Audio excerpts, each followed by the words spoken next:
கணவன் கண்டு கொள்ளாத ஏக்கம், மனைவியின் அந்தரங்க ஆசையை தீர்த்து வைக்கும் டிரைவர்.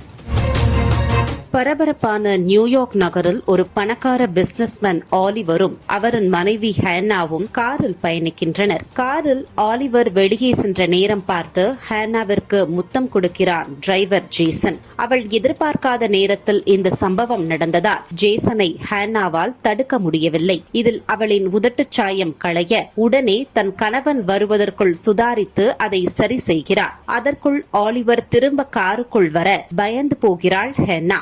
என்ன இது, லிப்ஸ்டிக்கை எல்லாம் அழித்து விலை மாதுவை போல இருக்கிறாய் என அவளை அவமானப்படுத்துகிறான் ஆலிவர். டிரைவர் முன்னால் என்னை இப்படி சொல்லிவிட்டானே என வேதனைப்படுகிறாள் ஹேன்னா. பின்பு நிலைமையை சகஜமாக்க இந்த இரவு விருந்துக்கு நாம் ஏன் அருகில் உள்ள உணவகத்திற்கு செல்லக்கூடாது என கேட்கிறாள் ஹேன்னா. உனக்குதான் தெரியுமே நான் எவ்வளவு பிஸி என்று. இதற்கெல்லாம் எனக்கு இப்பொழுது நேரமில்லை. ஜேசன், இவளை இந்த உணவகத்திற்கு அழைத்து போ என டிரைவருக்கு கட்டளையிடுகிறான் ஆலிவர். முத்தம் கொடுத்தவனையே டின்னருக்கு கூட்டிக்கிட்டு போன்னு சொல்றானே கணவன் என்று மேலும் எதுவும் பேசாமல் வருகிறாள் ஹேன்னா. அன்று இரவு நைட் சூட் அணிந்து தன் கணவனை நெருங்குகிறாள் ஹேன்னா. நாளை காலை நான் சீக்கிரம் பிளைட்டை பிடிக்க வேண்டும், நீ பேசாமல் போய் படு என அவளை உதறுகிறான் ஆலிவர். ஏமாற்றத்தோடு உறங்கும் அவளை நெருங்குகிறான் டிரைவர் ஜேசன்.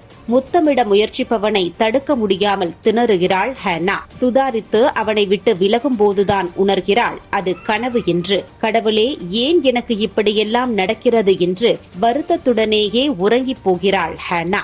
அடுத்த நாள் காலையில் ஆலிவர் வெளியே கிளம்பிக் கொண்டிருக்கும் போது ஹேன்னாவை தனியாக அழைத்து போகிறான் ஜேசன். ஆலிவர் தான் உங்களை இவ்வளவு அசிங்கப்படுத்துகிறானே, உங்களுடன் எங்கேயும் வெளியே செல்வதும் இல்லை, உங்களை பற்றிய நினைவே அவருக்கு இல்லை, ஏன் அவருடன் இன்னும் கூட இருக்கிறீர்கள் என்று கேட்க ஹேன்னாவிற்கு கோபம் வருகிறது. நீ செய்யும் எந்த விஷயமும் எனக்கு உடன்பட்டதாகவே படவில்லை, அநாகரிகமாக நடந்து கொள்கிறாய். இப்பொழுது என்னவென்றால் என் கணவனை பற்றி என்னிடமே தப்பாக பேசுகிறாயா?